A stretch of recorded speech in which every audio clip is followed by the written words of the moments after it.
Guys, আমার হাতে আছে একটি এক্সরে পেপার, যেটার সাহায্যে আমরা পৃথিবীর সবথেকে সুন্দর চরকি বানাবো, যেটার সাহায্যে আপনারা ছোটবেলায় অনেকে খেলেছেন, চরকি নিয়ে দৌড়াদৌড়ি করেছেন। এই চরকির জন্য অনেকে কিন্তু ছোটবেলায় কান্নাও করেছেন। তো চলেন আজকে আমরা দেখে নেই এই এক্সরে পেপার দিয়ে কিভাবে সহজে একটি সুন্দর চরকি বানানো যায়। তো এটার জন্য যা যা প্রস্তুতি নেওয়া দরকার, যেভাবে কাট করা দরকার, সম্পূর্ণ কিছু আমরা করে নেই। চলেন এক্সরে পেপারের সাহায্যে আমাদের চরকি বানানোর জন্য ফার্স্টে আমাদের এই এক্সরে পেপারকে স্কোয়ার শেপে কাটতে হবে। সো এটা যেহেতু এখন স্কোয়ার শেপে নাই, এটা হচ্ছে আয়তাকার শেপে আছে। তো এটাকে আমরা স্কোয়ার শেপে কাটার জন্য চতুর্দিকে মাপ দিয়ে একটা অ্যাকুরেট মেজারমেন্ট করে তারপরে এটাকে আমরা এখান থেকে কাটবো। তো চলেন আমরা আগে এটার চতুর্দিকে মাপ দিয়ে নেই। সো এটার জন্য আমি এই গুণার তারটাকে ইউজ করব। আমার কাছে যেহেতু স্কেল নাই, দেশি জুগার ইউজ করতে হবে। সো আমরা আগে এই মাপটা দিব, এখান থেকে এই পর্যন্ত আছে, দেন এখান থেকে এই পর্যন্ত আমরা একটা দাগ দিয়ে নেই। তারপরে এটাকে আমরা সেই অনুযায়ী ভাঁজ করব। এই যে এই দাগ অনুযায়ী আমরা ভাঁজ দিব।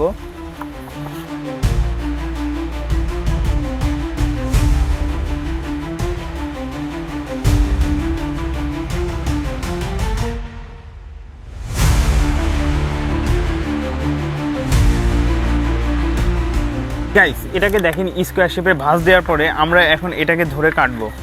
তো এখানে ধরে এইভাবে ভাঁজ করে দেবো।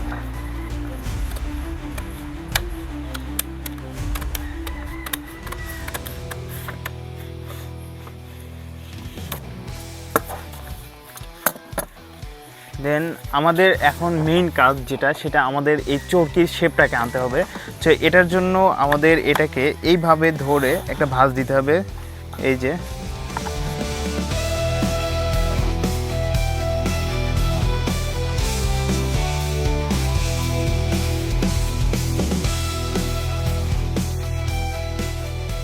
সো গাইস, দেখেন আমাদের দুই সাইড থেকে ভাঁজ করা শেষ। এখন জাস্ট আমরা এটার পাখা তৈরি করার জন্য আমরা এই যে ভাঁজ দিলাম এই জায়গাগুলো আমরা কাটবো, বাট কিছুটা জায়গা আমরা বাদ রাখবো। সো কিভাবে কাটতে হবে আমি এটা এখন আপনাদেরকে অনেক ক্লিয়ারলি দেখাই। এই যে দেখেন, এই যে এখান থেকে শুরু করে এই যে ভাঁজ অনুযায়ী এভাবে নিলাম।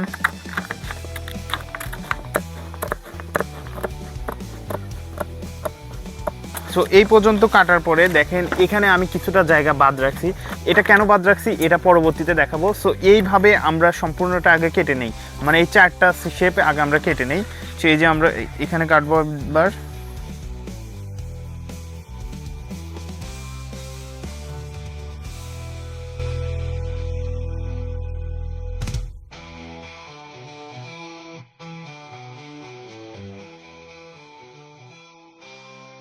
ফাইনালি আমাদের এটাকে দেখেন সঠিক শেপে কাটা শেষ। তো এটাকে এখন আমরা ফ্রেমিংয়ের সাথে অ্যাড করার জন্য দেখেন এখানে আমরা কিছুটা গুণার তার নিয়েছি, অ্যান্ড এটাকে আমরা এই শোলার সাথে অ্যাড করব। সো আসেন আগে আমরা দেখি এটাকে কিভাবে শোলার সাথে অ্যাড করি, দেন আমরা এটাকে সম্পূর্ণ চরকি শেপে নিয়ে আসি। সো এটার জন্য আমাদের এই গুণাটাকে পারফেক্টভাবে এই শোলার সাথে অ্যাড করতে হবে। সো এটার জন্য আমি 2-3টা প্যাচ দিয়ে নিব যেন এটা অনেক শক্ত হয়ে যায়। সো এই যে এইভাবে নিলাম।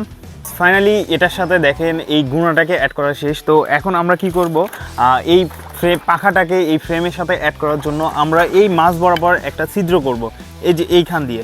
তো তারপরে আমরা এখানে ঢুকাবো। তো ছিদ্র করার জন্য আমরা এক্সট্রা যে গুণা আছে এটাকে আমরা ইউজ করব। সো এটার সাহায্যে দেখি আমরা এই ছিদ্রটা করতে পারি কিনা। আর অবশ্যই ছিদ্রটা একদম মিডল পয়েন্টে করতে হবে। ফাইনালি আমাদের এইখানে দেখেন ছিদ্র করা শেষ। অ্যান্ড আরেকটা বিষয়, এটার যে প্রত্যেকটা পাখা আছে প্রত্যেকটা পাখার মাথায় আমাদের ফুটা করা শেষ। এটা কিন্তু প্রত্যেকটা মাথায় ফুটা করলে হবে না। দেখেন একটা পাখার 2টা মাথা আছে, যে কোনো এক প্রান্তে ফুটা করতে হবে আর এক প্রান্ত বাদ রাখতে হবে। সো ফার্স্টে আমি কি করব, এটাকে একদম এই মাঝখান দিয়ে এইভাবে আমরা ইন্ড করব। এই দেখেন এই ফুটার মধ্যে দিয়ে ঢুকাবো। ওরে বাবা, এই যে এইভাবে ধরে এই যে গাইস আমরা এইভাবে ঢুকাবো। দেন আমরা একটা শোলা বা যে কোনো একটা কিছু মাঝখানে এতটুকু গোল করে নিব, অ্যান্ড এটাকে আমরা এটার মাঝখানে দিব যেন দুইটা জিনিস একসাথে অ্যাটাচড হয়ে না যায়। তারপরে কি করব, এই যে আমরা ছিদ্র করছি মাঝখান দিয়ে, এটাকে ধরে এই যে এইভাবে আমরা অ্যাটাচড করব। এই একটা নিলাম, দেন আবার এই যে এই এখান থেকে আরেকটা নিলাম, এই যে আমরা যে ফুটা করছি দেখেন, এই প্রত্যেকটা মাথায় যে ফুটা করছি এগুলা জাস্ট আমরা এইভাবে দেখেন অ্যাটাচ করে দিব। দেওয়ার পরে দেখবেন যে এটা অলরেডি চরকি শেপে চলে আসছে। এই যে দেখেন, এই যে অ্যাটাচ করে দিলাম। দেন এখন আমাদের এটাকে অ্যাটাচ করে দিতে হবে। এই যে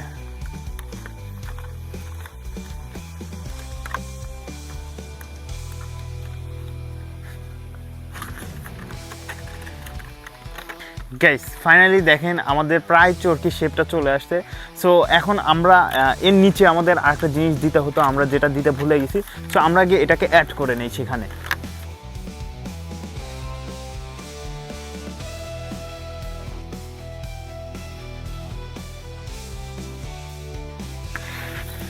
গাইস ফাইনালি আমাদের চরকি তৈরি করা শেষ। অ্যান্ড দেখতে পাচ্ছেন এটা কত সুন্দর করে এক্সেল করার কাগজ দিয়ে আমরা তৈরি করলাম। এটাকে কিন্তু চাইলে আমরা রঙিন কাগজ দিয়েও তৈরি করতে পারতাম। আপনারা যদি রঙিন কাগজের চরকি বানানো দেখতে চান তাহলে অবশ্যই আপনারা কমেন্ট করবেন। অ্যান্ড আপনারা যদি পৃথিবীর সবথেকে বড় চরকি দেখতে চান যেটা পলিথিন বা কাগজ দিয়ে বানানো, সেটাও যদি দেখতে চান তাহলে অবশ্যই কমেন্ট বক্সে জানাবেন। আমরা নেক্সট সেটা নিয়ে একটা ভিডিও বানানোর চেষ্টা করব। তো চলেন দেখে নেই আমাদের এই এক্সরে করা কাগজের চরকি ঘোরে কিনা। সো এটার জন্য অবশ্যই বাতাস দেওয়ার প্রয়োজন হবে। আর বাতাস তো যেহেতু আমাদের আশেপাশে নাই, তো এটাকে আমরা এভাবে যদি মুভ করি তাহলে দেখেন ঘুরতেছে। এই যে সো গাইজ দেখতেই পাচ্ছেন। তো এখন আমরা কি করব, এটা নিয়ে একটু দৌড়াদৌড়ি করব, দেখি যে ঘোরে কিনা। তারপরে যদি না হয় তারপরে আমরা কি করব, বাতাস দেওয়ার ব্যবস্থা করব, কিভাবে বাতাস দিয়ে এই চরকিটাকে ঘোরানো যায়। তো চলেন আমরা একটু দৌড়াদৌড়ি করে দেখি।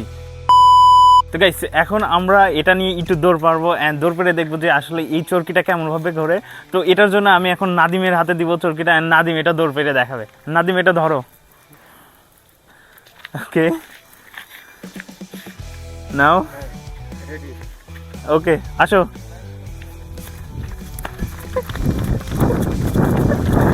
আবে সালে গাইস আমরা দেখেন ফাইনালি নিচে চলে আসছি। অ্যান্ড এই ফ্যানের সাহায্যে আমরা এখন বাতাস দিব, অ্যান্ড বাতাস দিয়ে দেখবো যে ঝড় বাতাসে এই চরকিটা কেমন ঘোরে। তো এটার জন্য আমি ফার্স্টে কারেন্টের সুইচটা দিয়ে দিলাম। দেন এখন এখান থেকে আমরা ফ্যানের সুইচটা অন করে তারপরে আমরা এটা চালানোর চেষ্টা করব। তো অবশ্যই আমরা ফুল ভোল্টেজে দিব। এই যে ফ্যান ঘোরা শুরু হয়ে গেছে। তো গাইস আপনারা কমেন্টে জানান যে এই চরকিটা ঘুরবে কিনা, অবশ্যই কমেন্টে জানান। কমেন্টে জানালে এটা আমরা দেখাবো। সেই যে আস্তে আস্তে আমরা এটার মধ্যে নেই।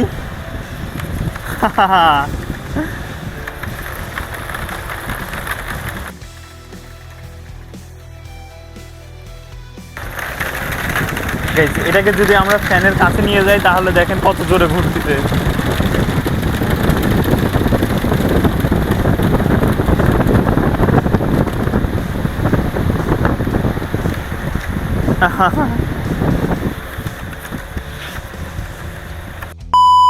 গাইস আই হোপ এই ভিডিও সম্পূর্ণ বিষয়ে আপনারা বুঝতে পারছেন, অ্যান্ড এই চরকি কীভাবে বানাইতে হয় সেটাও দেখতে পাচ্ছেন। অ্যান্ড এই চরকি যে 100% অ্যাকুরেটভাবে কাজ করে সেটাও কিন্তু আপনাদেরকে দেখাইছি।